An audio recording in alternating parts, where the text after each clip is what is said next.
Capsicum എൻ്റെ വീട്ടിൽ നിന്ന് പറിച്ചാണ് കണ്ടല്ലോ. ഇത് തോരൻ വയ്ക്കാം. അപ്പം ഇങ്ങനെ വെട്ടി കഴിഞ്ഞാൽ ഇതിനകത്ത് നിങ്ങൾ എടുത്ത് കളയാൻ പറ്റുന്നുണ്ടോ?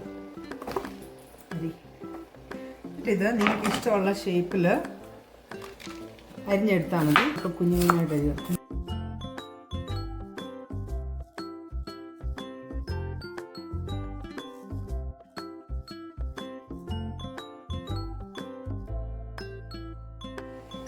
ക്യാപ്സിക്കം അരിഞ്ഞു കഴിഞ്ഞു. അപ്പോൾ ഇനി പാത്രം ചൂടായി കഴിഞ്ഞാൽ അതിലേക്ക് ഞാൻ വെളിച്ചെണ്ണയിലാണ് ഉണ്ടാക്കുന്നത്. വെളിച്ചെണ്ണ ഒഴിക്കുകയാണ്. 1 ടേബിൾ സ്പൂൺ വെളിച്ചെണ്ണ, ഒരുപാട് വെളിച്ചെണ്ണ വേണ്ട. ഉള്ളി വഴറ്റാണല്ലോ വെളിച്ചെണ്ണ. കടുക്, ഒരു 1/2 ടീസ്പൂൺ കടുക്. കടുക് പൊട്ടി അന്നേരം അതിലോട്ട് പച്ചമുളക്, നല്ല എരിയുള്ളൊരു മുളകാണ് എടുത്തത്. കാര്യം ക്യാപ്സിക്കത്തിന് എരിയൊന്നും ഇല്ലല്ലോ. അപ്പോൾ നല്ല എരിയുള്ളൊരു പച്ചമുളകുണ്ട്. 1 ടീസ്പൂൺ വെളുത്തുള്ളി അരിഞ്ഞതുകൊണ്ട്. ഇതിലേക്ക് ഒരു മീഡിയം സവാള അരിഞ്ഞത്. ഉള്ളി നന്നായിട്ട് വഴങ്ങണം. ഇതിലേക്ക് ഒരു 1/4 ടീസ്പൂൺ മഞ്ഞൾപ്പൊടി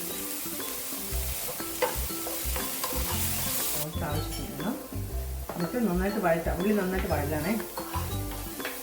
ഇത് ഉള്ളി വഴഞ്ഞിട്ടുണ്ട്. ഇതിലേക്ക് ജീരകം, 1/4 ടീസ്പൂൺ ജീരകം ആഡ് ചെയ്യാണ്.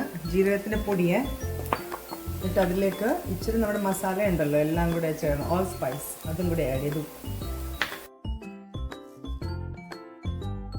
എന്നിട്ട് ഇതിലോട്ട് അരിഞ്ഞ് വെച്ചേക്കുന്ന ക്യാപ്സിക്കം. വെള്ളം ഒട്ടും ഒഴിക്കണ്ട, ഇതിന് വെള്ളം ഇറങ്ങുമെന്ന് അറിയാമല്ലോ. നന്നായിട്ട്, ഒരുപാട് വെന്ത് കുഴയൊന്നും വേണ്ട. നന്നായിട്ടൊന്ന് ചൂട് അടച്ച് വെച്ചില്ലേലും കുഴപ്പമില്ല. ഇങ്ങനെ വെള്ളം ഇങ്ങനെ 2-3 പ്രാവശ്യം ഇളക്കുമ്പോൾ അത് വീഴും. ഇതിലേക്ക് തേങ്ങ ഒരു 1/2 കപ്പുണ്ട്. അത് നിങ്ങൾക്ക് ആവശ്യത്തിനനുസരിച്ച് ഇടാം, കൂട്ടാം കുറയ്ക്കാം. ഞാൻ 1/2 കപ്പ് എടുത്തത്. ഇങ്ങനെ തീയിലിട്ട് നന്നായിട്ട് ഇളക്കി വേവിച്ചിട്ടാൽ മതി. അപ്പോഴത്തേന് പെട്ടെന്ന് ഒരു 5 മിനിറ്റ് താഴെ എടുക്കത്തുള്ളൂ ഈ തോരൻ റെഡിയാവാൻ വേണ്ടി. ആർക്കും ഉണ്ടാക്കാം സഡനായിട്ട്.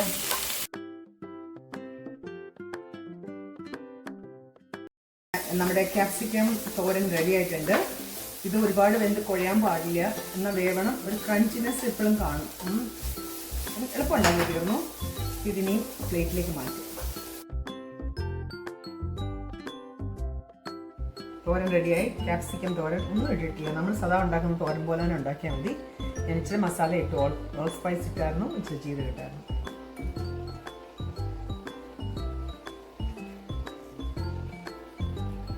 നിങ്ങൾക്ക് എളുപ്പം ഉണ്ടാക്കണമെങ്കിൽ പെട്ടെന്ന് ധൈര്യമായിട്ട് ഉണ്ടാക്കി നോക്കാം. ടേസ്റ്റി ആയിട്ടുള്ള ക്യാപ്സിക്കം നമ്മൾ അല്ലാതെ എടുക്കുമ്പോൾ ഒരു ഫ്ലേവർ ഇല്ലേ, അതൊന്നുമില്ല. ഇത് വെന്തപ്പം നല്ല ടേസ്റ്റ് ഉണ്ട്. പക്ഷെ ഇച്ചിരി എരി വേണം. മുളക് ഇടുമ്പോൾ നിങ്ങൾ ഇച്ചിരി കൂടുതൽ ഇടണം, ഇല്ലെങ്കിൽ വേറെ പ്രത്യേകിച്ച് എരി ഒന്നും ഇതിനില്ലല്ലോ. ഉണ്ട് മുളക് ഇച്ചിരി എരിക്ക് വേണം. ഉള്ളി ഇട്ടു. നല്ലൊരു തോരനാണ്. 5 മിനിറ്റ് താഴെ എടുക്കത്തുള്ളൂ ഉണ്ടാക്കാൻ. ഒന്ന് സ്റ്റീം വന്നാൽ ചൂട് വന്നു കഴിഞ്ഞാൽ ആവുന്നു. അപ്പോൾ എല്ലാവരും ട്രൈ ചെയ്ത് നോക്കണം. വേറെ ഒരു റെസിപ്പിയുമായിട്ട് വരാം.